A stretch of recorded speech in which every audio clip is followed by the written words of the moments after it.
So the truth is, we can't change the past. What's done is done. We gotta own our actions, but putting ourselves on trial, acting as our own judge, jury, and executioner is not the answer. Because a lot of the time, all that judging does is ensure that we will repeat the cycle. Right? I'm such an asshole. It's totally pointless. I'm helpless. What's the point? I think I'll have a hit. Jesse? What's going on with you these days?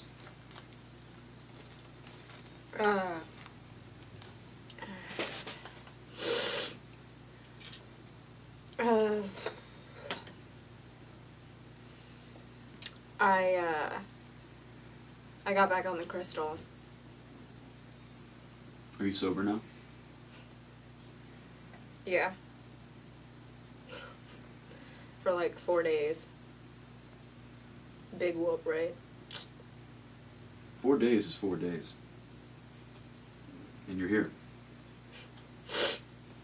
You still working at the laundry? How are things there?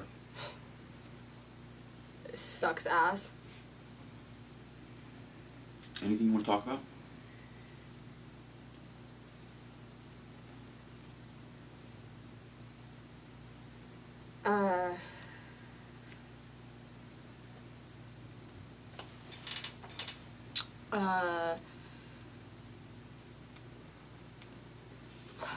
A few weeks back, I killed a dog. You hit it with your car? No. No. I had to put him down.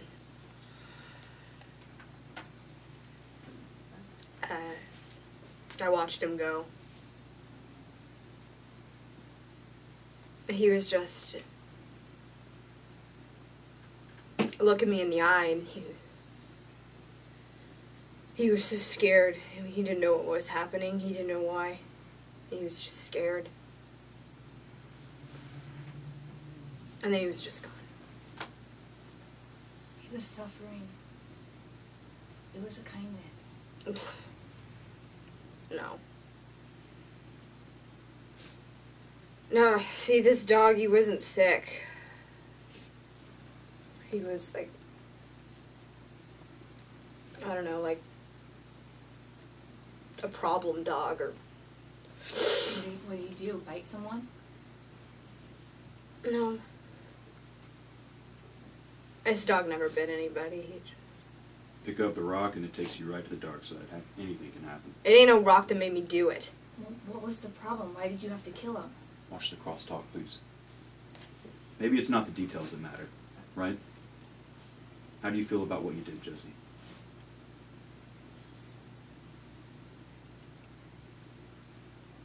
I don't know.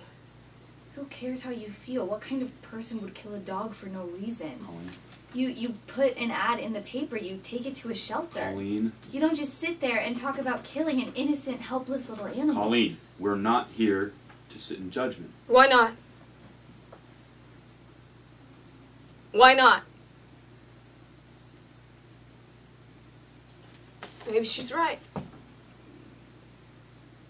Maybe I should have put it in the paper. Maybe I should have done something different.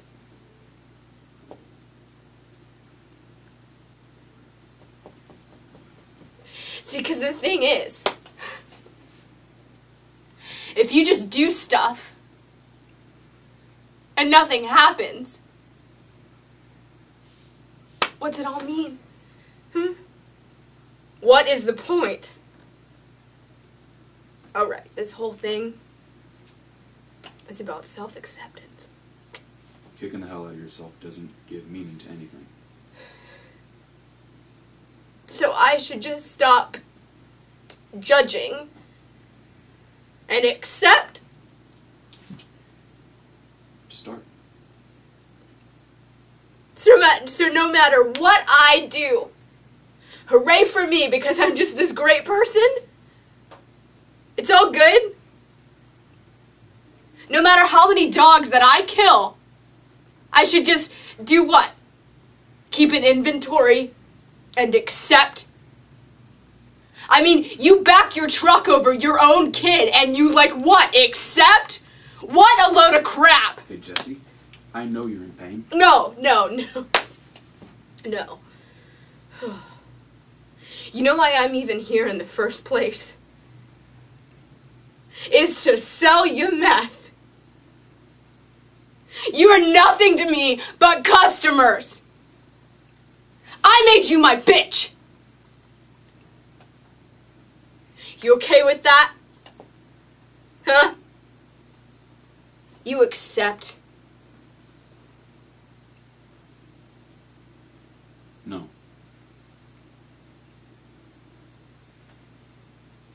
Yeah. It's about time.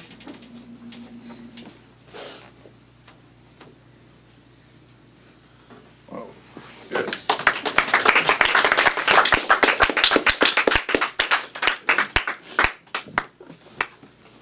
Yeah, glad we did it again. Yeah.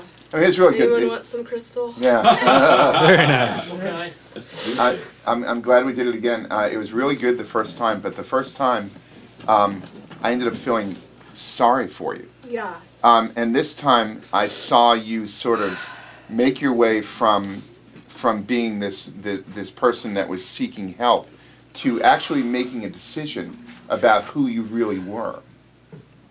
Yeah. I get this time when you're leaving this circle of trust, this room where it's okay to say anything, you're never coming back. Fuck no. No, it's almost like the birth of the monster. It's fine.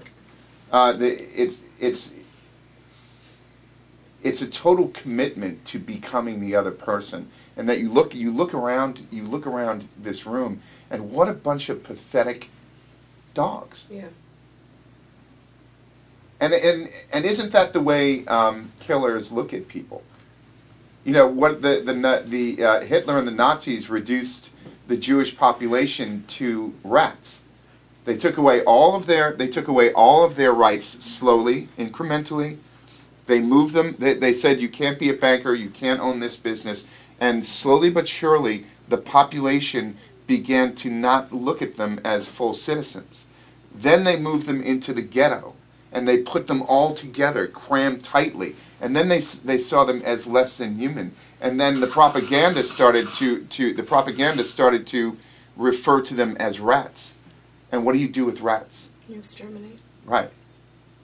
So, what's interesting about this monologue, in my mind, is that you are convincing yourself through the course of this that these pathetic, toothless, ruddy-skinned addicts and alcoholics, they're not on the same plane as you. And if they don't pay their bills, they're going to get put down like a dog. So I think that's what I got out of it. That at first I was empathetic towards you, and then the more the speech went on, you became repulsive, and I started to move back from you. Right. And then by the time you got to the end of the monologue, I was scared of you. Right. Well, that's what I love about the writing is like you see this wave of guilt and grief, and then like you said, an empowerment, a who the fuck do you think you are kind of thing, which is just interesting, because I believe truly that he's beating himself up a little bit about it, but then it's the realization of, I don't know, it's just all such bullshit. What does he say? When he screams at his wife and says, "Do you know what I've done for this family? Yeah. Do you know what I've become for the sake of this family?" And your character has gotten sucked in, and what I got out of the monologue this time is in for a penny, in for a pound. Yeah, it's too late to go back. Yeah. Well, 100%. that's what Macbeth says. Macbeth says, "I'm so seeped in blood that I can't go back." I'm paraphrasing, but you can't. It drives Lady Macbeth crazy. She keeps on wringing her hands. Will all the water of all the oceans wash this dirty hand clean? Again, paraphrasing, but The idea that you can't come back from this, so you might as well go forward. Right. And that's what was scary at the end. Yeah. And That's why I wanted this in my pocket. Oh, I love it when actors do things like that. When David O. Selznick was making Gone with the Wind, and one of the actresses that played one of the O'Hara sisters came up to him, and she had these silk petticoats on under the dress, and she goes, "I have to tell Mr. Selznick that these don't need to be silk, and I need to save him some money." And she goes, and she went up to him and said, "You know, these silk petticoats, these are real silk petticoats, and you know, no one's ever going to see them. No one's ever going to know that we're wearing them." And he just looked at her and said, "You'll know," and he walked away. And that's why that movie's so great. Right. That's why there's an authenticity to the old world, because he created the Old South, and this, I love it when an actor does something like this, where they have a comb in their pocket, or they have the meth, or they have a certain brand of cigarettes, or a certain kind of liquor, or Robert De Niro had silk boxer shorts made for when he played Al Capone in The Untouchables, because that's what Al Capone had. Right. Al Capone coined the phrase "so rich I'm farting through silk," because because Al Capone came from nothing. Right. And he rose to this place where even his boxer shorts were made of silk, so that when he farted, he was farting through silk.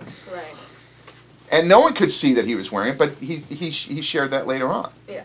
So I love that. This is very good work, and really, it's disturbing. Thanks. Wonderfully disturbing. Wonderful. Yeah. Thanks. Good job. Thank you. Well, now for something completely different. I know, right?